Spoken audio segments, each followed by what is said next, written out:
Oke, mari kita bedah sebuah insiden yang sangat krusial. Sebuah momen di mana aset udara paling canggih di planet ini, F-35, berhadapan langsung dengan ancaman yang sama sekali tidak terduga. Dan ya, ancaman ini berpotensi menulis ulang semua yang kita tahu tentang perang udara modern. F-35 Lightning I. Coba Anda bayangkan. Ini bukan sekadar pesawat tempur biasa. Ini adalah program persenjataan termahal dalam sejarah manusia. Titik. Dengan biaya ribuan triliun rupiah, pesawat ini didesain sebagai puncak supremasi teknologi militer. Seharusnya ia tak terkalahkan dan yang paling penting tak terlihat. Nah, sekarang coba pikirkan ini.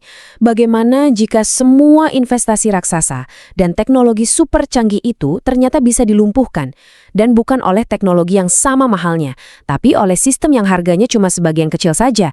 Inilah pertanyaan utamanya. Dan ini bukan fiksi ilmiah, ini adalah realitas strategis baru yang wajib kita pahami. Baik, kita mulai dari bagian pertama, kelemahan fatal sang siluman. Gini, untuk mengerti bagaimana F-35 bisa terdeteksi, kita harus bongkar dulu mitos putar apa itu sebenarnya teknologi siluman atau stealth. Poin paling krusial yang harus kita pahami, siluman itu bukan jubah gaibnya Harry Potter. Sama sekali bukan. Teknologi ini nggak membuat pesawat jadi benar-benar menghilang.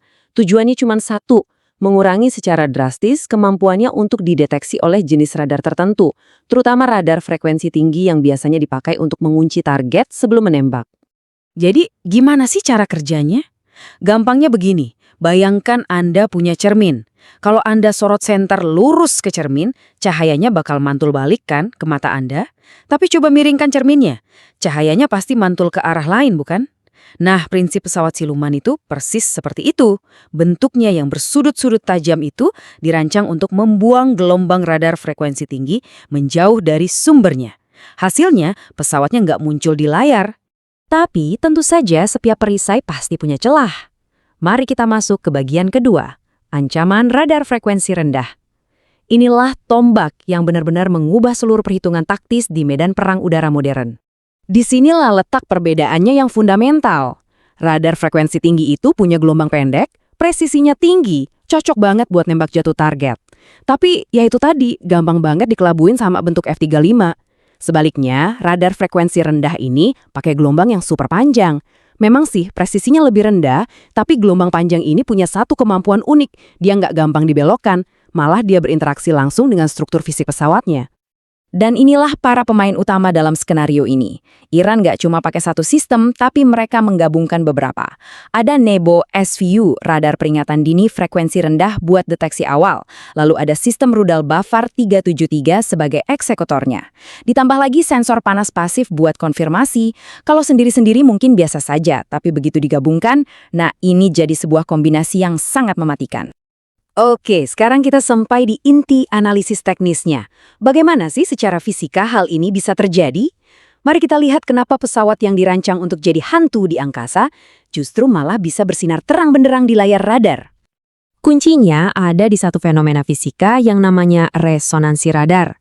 Ini terjadi kalau secara kebetulan panjang gelombang radar yang ditembakkan itu ukurannya pas atau mirip dengan ukuran salah satu komponen pesawat, misalnya sirip ekornya. Nah, pas terjadi, komponen itu bakal menyerap energi radar tadi lalu memancarkannya lagi ke segala arah, persis kayak garpu tala yang ikut bergetar kalau ada suara dengan frekuensi yang pas. Hasilnya, wah ini yang luar biasa. Daripada cuma jadi titik kecil yang susah dilacak, pada frekuensi yang tepat, bagian-bagian F-35 yang beresonansi tadi membuatnya seolah-olah menyala di layar radar musuh. Pesawat yang tadinya dirancang tak terlihat, tiba-tiba jadi target yang super jelas, kayak pohon Natal di tengah malam. Jadi, coba kita urutkan prosesnya ya. Langkah pertama, radar Nebo SVU menembakkan gelombang panjang frekuensi rendah ke angkasa. Kedua, saat gelombang ini kena F-35, bagian tertentu seperti sirip ekornya mulai beresonansi. Ketiga, pantulan sinyalnya jadi jauh lebih kuat. Keempat, radar sekarang tahu posisi kasar F-35. Memang belum presisi buat nembak, tapi ini adalah langkah pertama yang paling krusial dalam rantai serangan. Disinilah kerja tim antar sistem jadi penentunya. Anggap saja Nebo SVU itu sebagai pengintai di depan yang teriak, "Hey, target ada di sekitar area ini."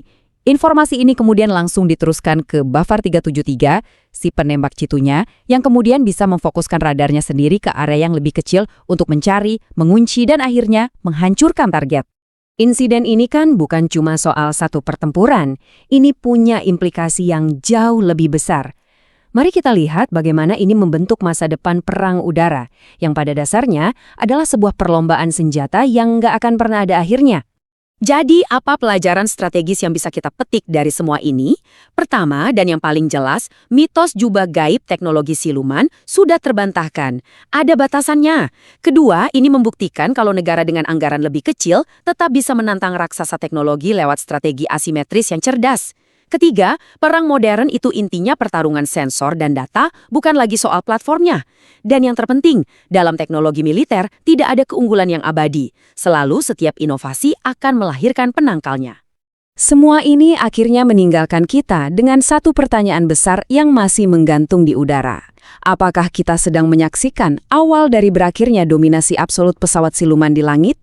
Teknologi akan terus berevolusi, dan setiap aksi akan selalu memicu reaksi. Mungkin masa depan pertempuran udara tidak akan lagi ditentukan oleh siapa yang paling tak terlihat, tapi oleh siapa yang bisa melihat segalanya.